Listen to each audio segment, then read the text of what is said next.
नमस्कार मंडळी, गरुडशेप कथा विश्वामध्ये तुम्हा सर्वांचं खूप खूप मनापासून स्वागत आहे. आजच्या कथेचे नाव एका अनहोण्या संकटाची चाहूल. वादळ. सविता आणि गणेश गरीब घरातील पण आनंदी जोडपं होतं. परिस्थिती जेमतेम, पण कष्टाच्या जोरावर आणि काटकसरीने संसार त्यांचा सुरू होता. त्यांना 2 मुले होती. असं 4 जणांचे आनंदी छोटंसं कुटुंब होतं. सविताच्या नवऱ्याचे म्हणजे गणेशचे त्याच्या आईवडिलांचं छत्र लहानपणीच हरपलं होतं. सविताच्या माहेरकडील बेताचीच परिस्थिती होती, त्यामुळे नवरा बायकोला एकमेकांचाच आधार होता. जून महिना चालू झाला. पावसाची संतती अखंड सुरू होती. आजकाल कुट्ट आकाश भरून आलं होतं. सगळीकडे पावसामुळे हिरवगार निसर्ग फुलला होता. त्यात पावसात हा निसर्ग खूपच मोहक दिसत होता. सविता मात्र तिच्या घरात अस्वस्थ बसली होती. काम तिला आज करूच वाटत नव्हतं, कारण काळं आभाळ आज भरून आलं होतं आणि तिच्या हृदयाची धडधड मात्र वाढत होती.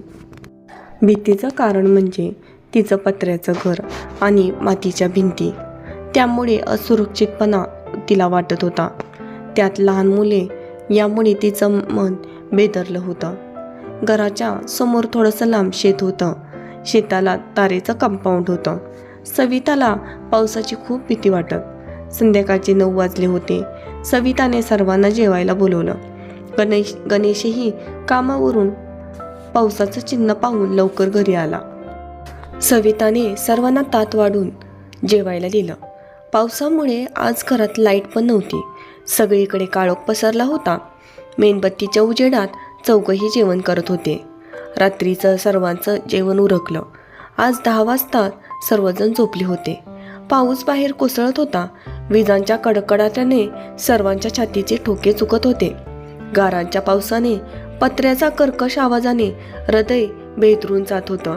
तर सविताची 2 मुलं घाबरून आईवडिलांना लोपटून झोपली होती. आई, भीती वाटते, अशी मुलं सारखी म्हणत होती. घाबरून सर्वजण उठून बसले. दार उघडलं तर हवा आत शिरून पत्रा उडून जाण्याची भीती वाटत होती. नवरा बायको मुलांना जवळ घेऊन जीव मुठीत घेऊन बसले होते. बाहेर पावसानं थैमान घातलं होतं. दुसरीकडे विजांच्या आवाजाने छातीची धडधड वाढतच होती. बाहेर लोकांचा काहीतरी फुसटचा आवाज येत होता, पण दार उघडण्याचं धाडस मात्र होत नव्हतं. गणेशने धाडस करत बाहेर कसला आवाज येतोय म्हणून दार उघडलं, तर हवेची झुळूक घरात शिरली. ती एवढी प्रचंड होती की घराचं दारही गणेशला सांभाळता आलं नाही. एका क्षणातच घरावरील छत्र नाहीसं झालं. जपजप पाऊस घरात शिरला. सर्वजण घरातून जीव मुठीत घेऊन बाहेर पळाले. बाहेरचं दृश्य बघूनच सर्वांच्या काळजात धस झालं. घरावर असणाऱ्या लाईटच्या तारा एकमेकांना घासून ठिणग्या निघत होत्या. पावसातही त्या तारांच्या ठिणग्या पाहून आग कधी लागेल सांगताही येत नव्हतं. गणेशने दार उघडलं ते बरं झालं, कारण घर जळून खाक कधी होईल सांगताही येणार नव्हतं. मुसळधार पावसातही लोकांची गर्दी खूप वाढली होती. एक विजेचा खांब खाली कोसळत होता. शॉर्ट सर्किट होण्याची सर्वांना भीती वाटत होती. पावसाने आज थैमान माजवलं होतं. सर्वत्र पावसामुळे भयानक परिस्थिती तयार झाली होती. काही जणांची घरच राहिली नव्हती, तर काहींची घरं डोळ्यासमोर खाक होत होती. अग्निशमन दल त्या ठिकाणी हजर झालं होतं. लोक पुढे कसं होणार याचा विचार करत बसले होते. पोलीस त्या ठिकाणी पोहोचले होते. कोणतीही जीवितहानी झाली नसल्याचं पोलिसांच्या लक्षात आलं. त्यामुळे सर्वजण देवाचे आभार मानत होते. काळ आला होता, पण वेळ आली नव्हती. त्यामुळे सर्वांनी सुटकेचा निश्वास घेतला. सविताला या अचानक आलेल्या अनहोण्या संकटामुळे तिची तंद्रीच हरपली होती. घराची दैना पाहून मन तिचं हेलावून गेलं होतं. उघड्यावर आलेला संसार पाहून ती मनाने खचली होती. आई, आई, काय झालं तुला? तू बरी आहेस ना? तिची मुलं म्हणत होती. सविता, मी गणेश. काय झालं तुला? बरं वाटतंय ना? ओलाचिंब भिजलेला तिचा नवरा विचारत होता.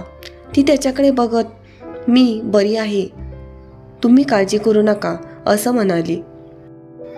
घर जरी नसलं तरी पण घरात राहणारी माणसं सुखरूप असल्याचं पाहून तिला दिलासा वाटला. ती नवऱ्याच्या मिठीत जाऊन रडू लागली. काळजी करू नकोस सविता, मी आहे ना. या उद्गाराने तिला दिलासा वाटला. पहाट झाली होती. कोंबड्याने आरोळी दिली. आता उजेड सगळीकडे पसरत होता. आता पावसानेही त्याचं उग्र रूप सोडलं होतं. घाबरलेले लोक मुठीत ठेवलेला जीव आता कुठे सोडत होते. पोलीस, अग्निशमन दल त्यांना दिलासा देत होते. जे बेघर झाले होते, सरकारने त्यांची राहण्याची तात्पुरती व्यवस्था केली असल्याचं पोलीस सांगत होते. त्यामुळे लोकांना जरा दिलासा वाटला.